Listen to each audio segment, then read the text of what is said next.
So these are three of the array exercises. This one is about finding the sum of a given uh, numbers. We have this array easily put. I can put the numbers right here, and it just makes the sum with these four. If I run it, the value is 24. It's 24 because I have these negative numbers. That's that. This one is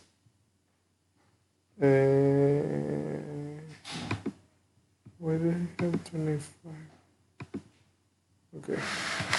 This one is finding the average. I made it a double, but it's just finding the average. It's the same given numbers: 10, 20, 15, 25, -6, 50, and -90. And this one is about finding the numbers that are higher than the average or lower. That's why I put some negative values. So if I run it, it prints number 3, that is the average we already knew, and numbers that are higher and lower. So if, just to prove myself, if I put some -30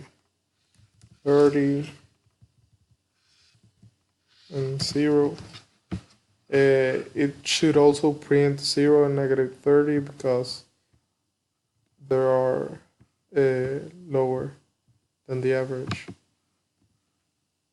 -30. It prints 0 as higher because I made the values lower, so the average is lower. So yeah.